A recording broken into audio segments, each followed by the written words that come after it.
Want to welcome you guys back to another episode of Pistons Talk Podcast presented by FanDuel. Hope you guys are having a great Saturday night, enjoying your weekend so far. In today's episode, we do have three topics that we wanted to discuss with you guys.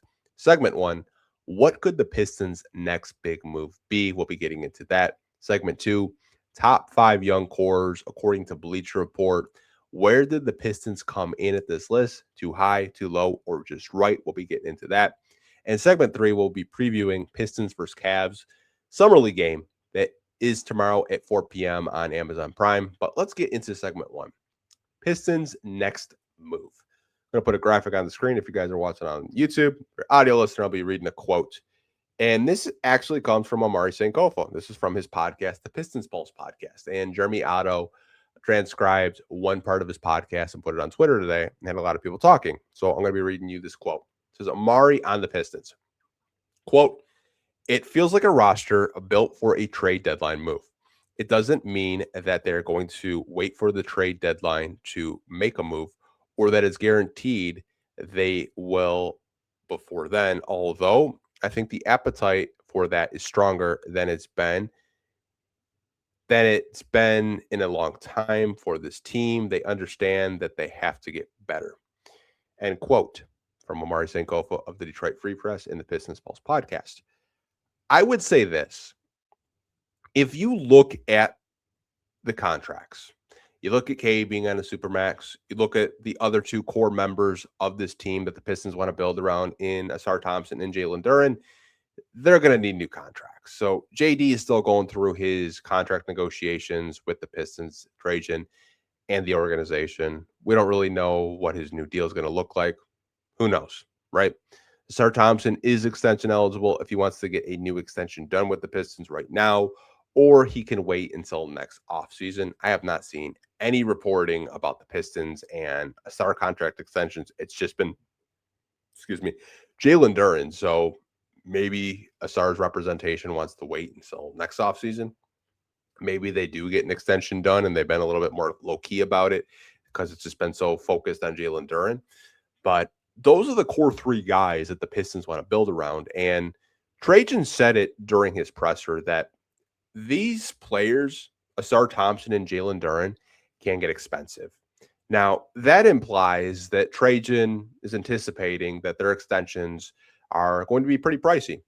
And we've heard all the reporting with JD's agent that they want the max, and Pistons are like, here's $35 million, take it or leave it, basically. We'll kind of see, who blinks first, who's going to, kind of budge. Will it be the Pistons? Will it be Duren? Have to wait and see.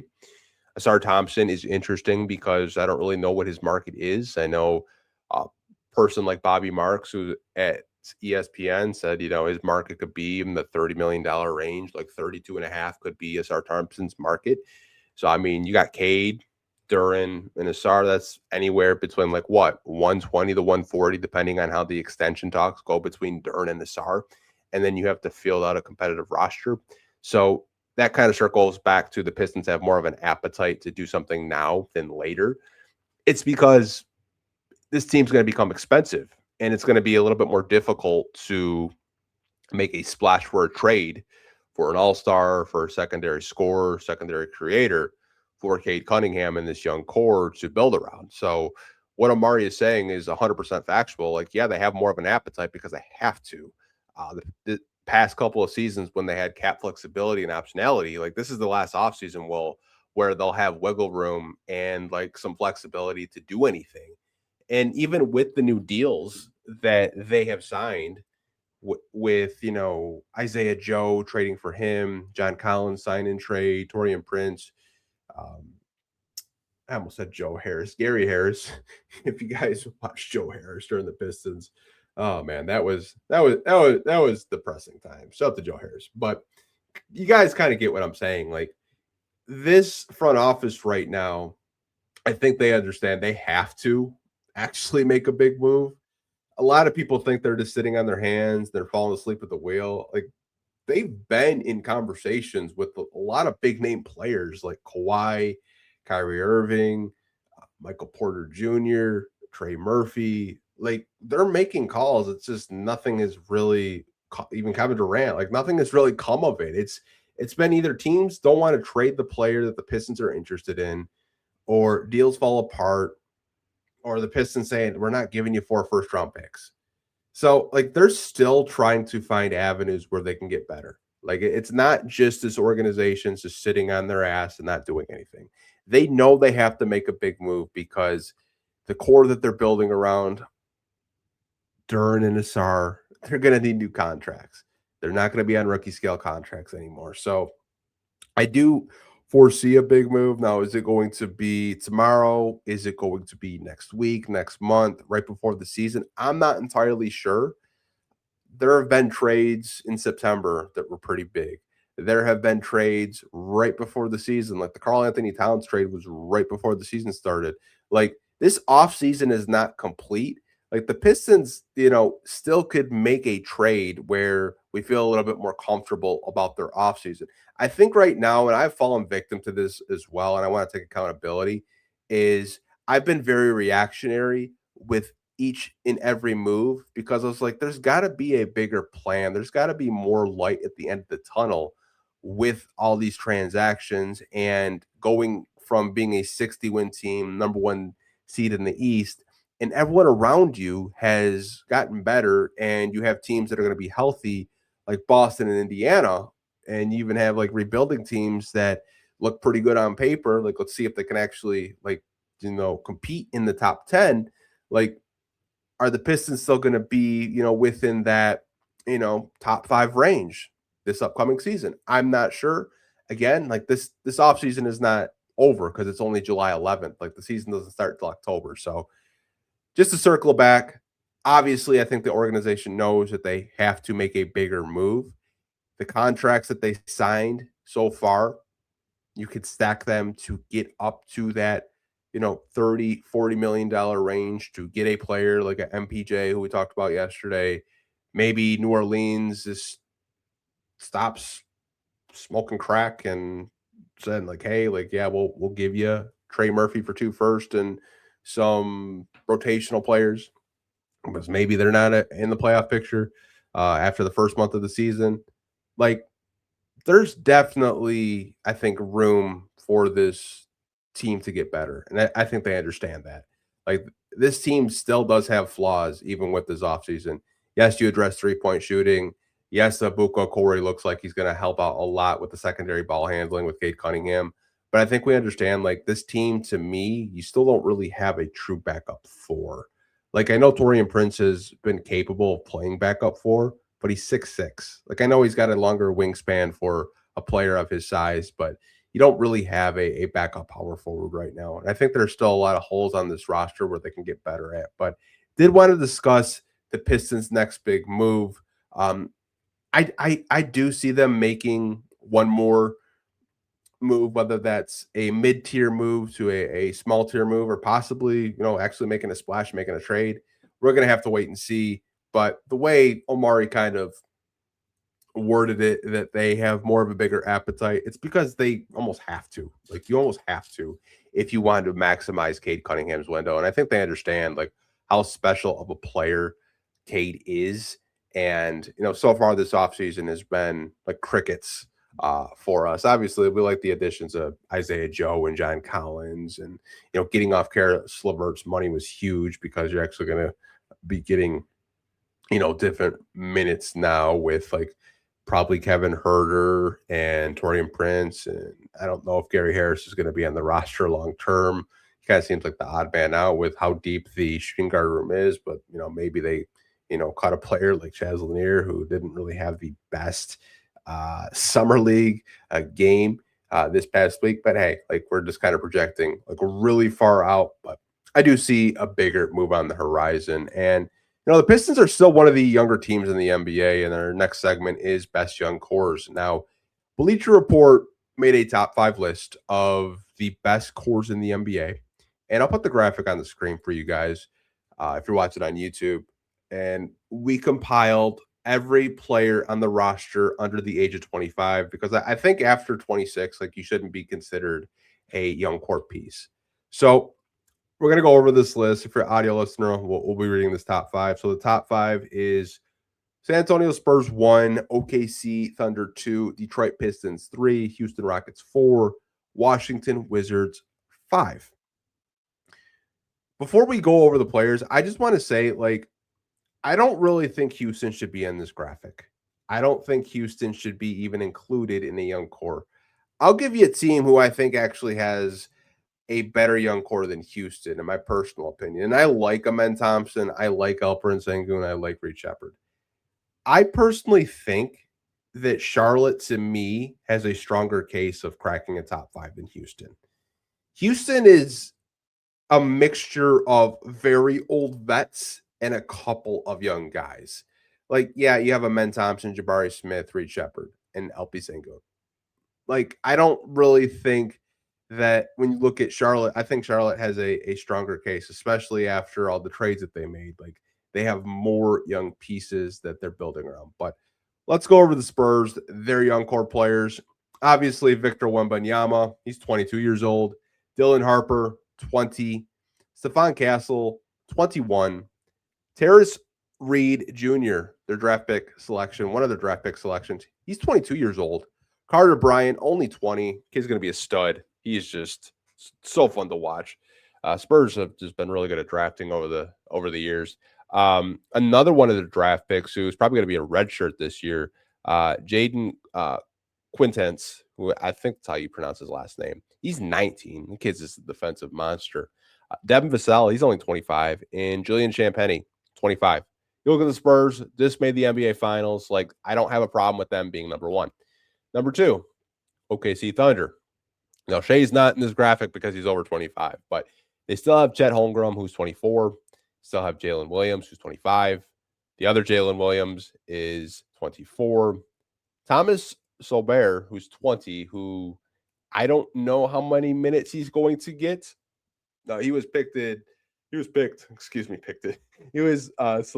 I tried to say pick and selected at the same time, trying to combine words. He was selected last draft, but he had an injury, so he kind of had a redshirt here. He didn't see anything from him, so who knows if he's even going to be that deep in the rotation. Bennett Sturts, 22. Ade Mara, 21. Kaysen Wallace, 22. AJ Mitchell, 24. And Nikola Topic, 20. OKC has so many guys that are very young, can contribute, and they have more draft picks on the way, so they will always be in these top 5 core conversations. I know some people say maybe OKC shouldn't really be in this, because they've been in NBA Finals, they've won the NBA Finals, they're a deep playoff team each and every year. They still have young guys on an NBA roster, so they still, to me anyways, are a young core. Now, the Pistons come in at 3, and the Pistons have a lot of younger guys on the roster. Cade Cunningham, not even 25 yet. He will be in September, though. He's 24. Jalen Duren, 22. Ron Holland, 21, just had a birthday. Ausar Thompson, 23. Chaz Lanier, 24. Danish Jenkins, 24. Abuka Corey, 19. Ugonna and Yenso, 21. Tolu Smith, 21. And I did leave out Isaac Jones, who's also 25, just because I don't know if Isaac Jones is actually going to get any sort of playing time for the Pistons. But Pistons coming at number 3. Number 5 is the Washington Wizards, which I think they could actually have a case, because you just look at the young talent that they have. It's crazy. AJ Debonsa, first overall pick, 19. Bial Koulibaly, 21. Tristan Vucevic, 23. Cam Whitmore, 22. Bob Carrington, 20. Justin Champagnie, 25. Trey Johnson, 20. Kashawn George, 22. Alex Sarr, 21. Will Riley, 20. I think Washington, out of every team, could definitely make a case to be higher in this ranking. I think the Pistons are properly rated. I think 3 is very fair.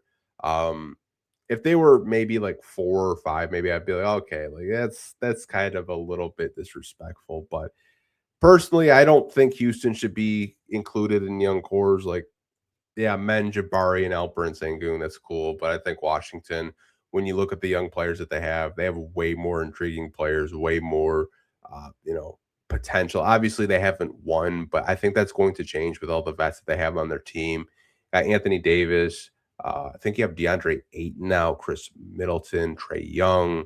Like, they have a lot of vets on that team where I think Washington is going to be a team that makes the playoffs this year. I think there's more than enough talent for them to make the playoffs. They have vets that can impact winning.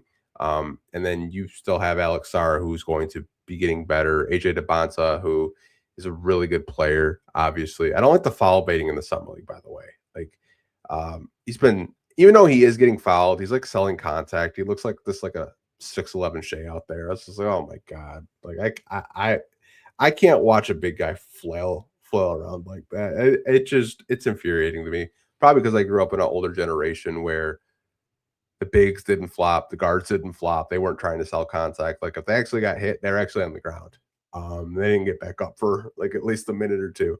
But now everyone just tries to sell contact. But let me know what you guys think of the young core ranking by the Pistons. I don't really have a problem with the Spurs or OKC, but you got to kick the Rockets out of these young core conversations. They're not young. They're not young. Let's preview tomorrow's game, you guys. So we got Pistons versus the Cleveland Cavaliers. That is going to be our second Summer League game tomorrow. Now, Cleveland's Summer League team is full of guys that I've never heard of. The only player that I'll probably really be paying attention to is a player that a lot of you guys wanted, Malik Thomas.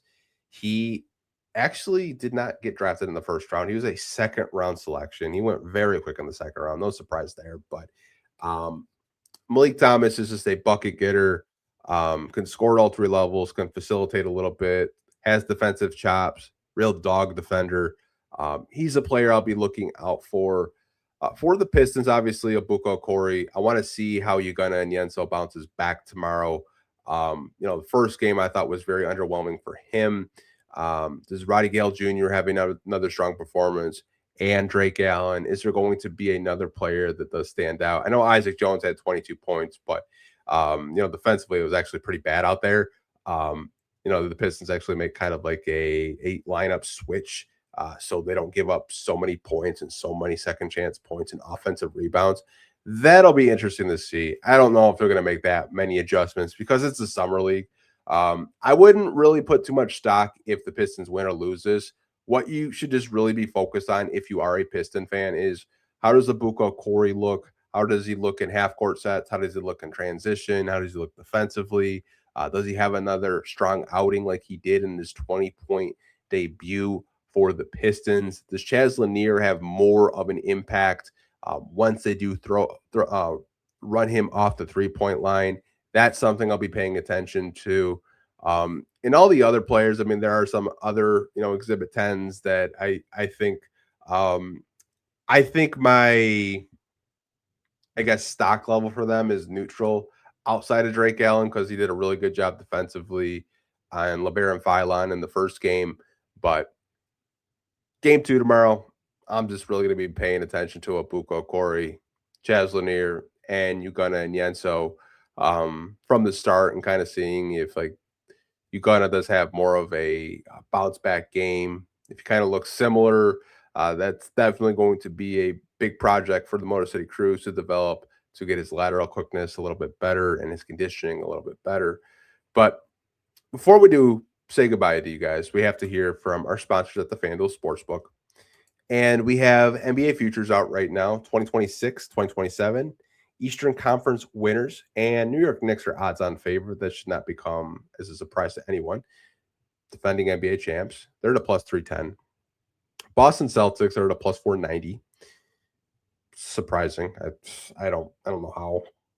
I don't buy Boston actually being like a top 3 seed this year. I just don't buy it. Toronto Raptors plus 650. Detroit Pistons plus 750. Well, Vegas still thinks the Pistons are going to be in the running for, a top seed in the East. So interesting, even with the offseason we've had so far, you guys. The Cleveland Cavaliers plus 800, and Philly still getting the disrespect, man. Plus 850. I buy Philly a little bit more than I think Vegas is actually buying them. I've told you guys in previous podcasts, I think they're going to be a pretty good team. With the addition of Jaylen Brown, you still have Tyrese Maxey. BJ is going to get better in his second year. Joel Embiid, I think, is the biggest wild card. Can you get 45 games out of him? to me, that would be a win in itself. But um, a lot of these NBA futures have the Pistons in a lot of categories that you like to see. If you're a fan, like I would not be surprised if their over under was closer to, 49 and a half or even 50.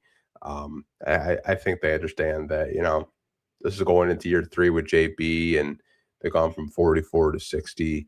I think they do maybe take a little bit of a step back, like maybe 48 to maybe 52 on the high end. I could definitely see that for the Pistons in the win column. But let me know what you guys think of the Pistons' next big move. Obviously, Omari saying they have more of an appetite to get something done, whether it's tomorrow or closer to the trade deadline. They're more well equipped to possibly make a big move. The young cores from Bleacher Report, do you agree with the young cores? Do you think the Pistons should be higher, lower, or maybe just not even in the young core conversation? I don't think Houston should be. I think Charlotte should actually take over for Houston. But that's just me. And the preview tomorrow for the Pistons versus the Cleveland Cavaliers. I'll talk to you guys down below in the comment section. Hope you guys are having a great weekend. Stay safe. And as always, go Pistons. Peace.